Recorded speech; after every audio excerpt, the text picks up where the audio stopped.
Kalau abang lihat dari historisnya ya, bahwa Norma Risma pernah mengatakan tidak tidak tega dengan ibu. Apa mungkin Norma Risma akan mencabut laporan, Bang? Ya, saya rasa ini mungkin saja ya untuk mencabut laporan, karena bagaimanapun juga salah satu terlapornya adalah ibunya. Itu yang pertama. Yang kedua, reaksi atas aksi yang dilakukan oleh mantan suaminya yang terlebih dahulu melakukan upaya hukum sebenarnya. Atau memang seperti yang dugaan atau diskusi yang berkembang di masyarakat bahwa perkara ini akan lanjut sampai ke pengadilan, kemudian ada vonis.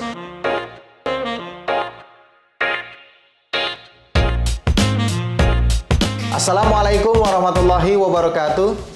Kembali lagi di YouTube channel Halo Pengacara. Apa kabarnya sahabat Halo Pengacara? Semoga baik-baik saja ya.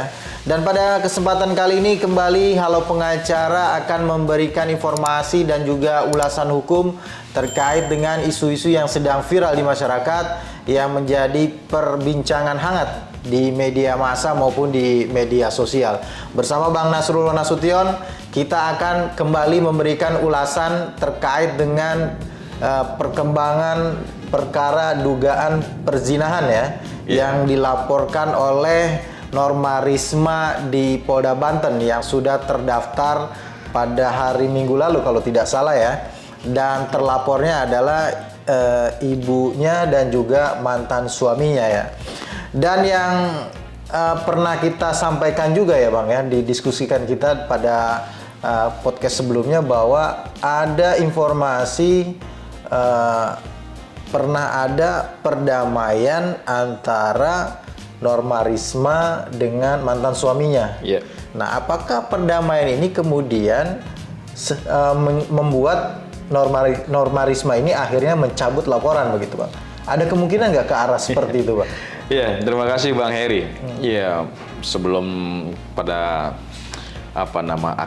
apakah akan mencabut, apakah meneruskan laporan, memang yang perlu kita sampaikan itu berdasarkan informasi ya, informasi yang kita dapatkan baik dari media sosial maupun dari berita online ya. Memang jauh sebelumnya itu ada kesepakatan.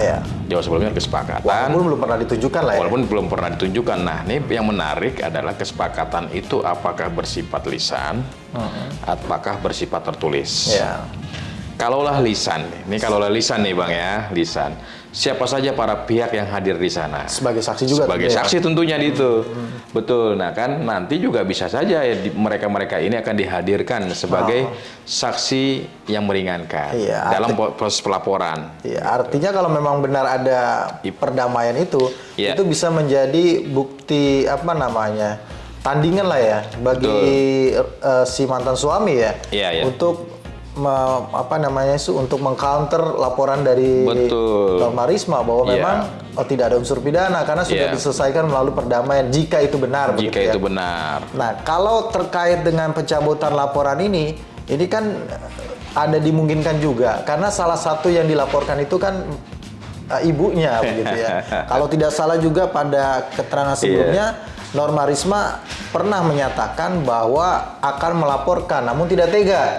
Pernah menyampaikan itu ya, makanya kemudian juga tidak ada laporan setelah pernyataan itu ya. Kalau tidak salah pada saat Norma Risma ini bertemu dengan Bang Hotman Paris gitu ya, pernah menyampaikan bahwasanya sebenarnya pengen melaporkan, tapi kan nggak bisa melaporkan satu orang, mantan suaminya aja. Pasti kalau melapor ibunya juga ikut dilaporkan, betul.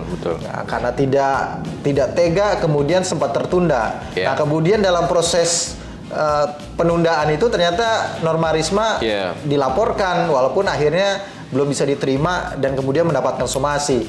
Inilah mungkin alasannya kemudian Norma Risma mantap melakukan pelaporan begitu ya, Bang. Kalau abang lihat dari historisnya ya, bahwa Norma Risma pernah mengatakan tidak tega dengan ibunya. Apa mungkin Norma Risma akan mencabut laporan, Bang? Ya, saya rasa ini mungkin saja ya untuk mencabut laporan karena bagaimanapun juga salah satu terlapornya adalah ibunya. Itu yang pertama. Yang kedua, sebenarnya ini kan adalah aksi atas reaksi sebenarnya. Reaksi maksudnya reaksi atas aksi yang dilakukan oleh mantan suaminya yang terlebih dahulu melakukan upaya hukum sebenarnya. Kan idealnya sebenarnya ini kasus sudah case close lah bahasa kita ya. Case close, biarkan saja itu menjadi isu publik dan sudah ada klarifikasi dari masing-masing pihak, biarlah publik yang menilai itu. Tapi semakin menjadi pembicaraan, semakin menjadi diskusi, ternyata semakin besar isu yang berkembang, kan kira-kira begitu Bang ya? Sehingga menarik perhatian publik. Nah, akhirnya adalah upaya-upaya untuk melakukan upaya hukum. Nah, Norma Risma juga merasa bisa saja dia terjerat dengan undang-undang ITE dan seterusnya. Karena kan memang pernyataan selingkuh, berzina, kalau bahasanya diduga berzina mungkin masih debatable lah. Tapi ketika sudah menyatakan ada kata selingkuh, kata zina dan seterusnya, tentunya itu sudah masuk wilayah yang memang harus dibuktikan. Tapi tentunya kita berharap ini tidak berlarut-larut, Bang. Kenapa? Semakin berlarut, semakin publik juga merasa bingung nih. Sebenarnya apa yang terjadi gitu ya. Tapi kita berharap ini selesai dengan secara baik-baik. Kalaupun proses yang dilaporkan oleh Norma Risma ini berlanjut, mudah-mudahan ada kejelasan daripada proses yang sesungguhnya terjadi gitu ya. Apa kejadian yang terjadi dan itu menjadi clear dan terang benderang sehingga tidak lagi ada fitnah, tidak lagi ada hujatan, tidak ada lagi hal-hal yang bisa saja merugikan salah satu pihak. Sebagaimana harapan Norma Risma juga dia berharap dengan adanya laporan ini dia mendapatkan keadilan gitu. Sebenarnya keadilan tidak hanya bagi Norma Risma, bagi semua. Semua mendapatkan keadilan dan juga mendapatkan kepastian hukum. Tapi ini yang menarik Bang. Kalaulah nanti ya ini berlanjut gitu ya, kita ya berharap sih yang terbaik lah ya. Ternyata ibunya sendiri yang sebagai sebagai terlapor ini statusnya mudah-mudahan tidak berlanjut atau bagaimana lah ya, statusnya naik, terus hadir ke hadapan dia menyatakan permohonan maaf dan seterusnya, mungkin saja bisa selesai Bang. Mungkin bisa selesai, artinya ya bagaimanapun juga mau tidak mau suka nggak suka ya itu ibunya. Apapun yang telah terjadi ya mungkin itu perlu koreksi lah. Yang menarik kan ada keadilan restoratif ya. Walaupun kita kenal keadilan restoratif itu di tingkat kepolisian maupun kejaksaan ada itu ya, karena memang ada ketentuannya. Kalau di pengadilan kan kita belum mengenal secara secara regulasinya gitu. Walaupun prakteknya banyak dilakukan keadilan restoratif mendamaikan, kemudian terjadi kesepakatan, kemudian selesai gitu ya, tanpa harus dijatuhi pidana begitu ya. Nah, kita nggak tahu juga, bisa jadi ini juga terjadi gitu. Kalaupun tidak ada laporan, kemudian ada penerapan keadilan restoratif itu ya mungkin terjadi juga gitu. Atau memang seperti yang dugaan atau diskusi yang berkembang di masyarakat bahwa perkara ini akan lanjut sampai ke pengadilan, kemudian ada vonis terhadap kedua terlapor tersebut gitu ya Bang. Tapi kita kembali berharap ini yang terbaik ya Bang ya, buat semuanya, supaya juga mengakhiri segala perdebatan polemik yang ada di masyarakat gitu. Betul Bang. Baik itu yang mendukung Norma Risma maupun yang mendukung mantan suami dan ibunya gitu. Saya nggak tahu emang ada dukung-dukungan Bang. Sepertinya ada Bang, karena terbelah juga.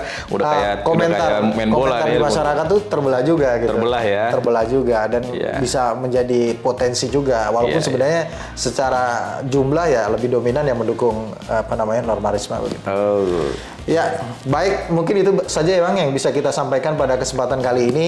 Terima kasih Bang Nasrul atas kehadirannya. Sama-sama Bang Heri. Terima kasih kepada sahabat Halo Pengacara yang sudah menyaksikan video ini sampai dengan selesai. Jangan lupa terus dukung Halo Pengacara dengan memberikan like, komen, subscribe, dan juga share video-video dari Halo Pengacara. Dan jangan lupa nyalakan loncengnya supaya tidak ketinggalan update-update analisa hukum dan ulasan hukum dari Halo Pengacara terkait dengan isu-isu yang sedang viral di masyarakat.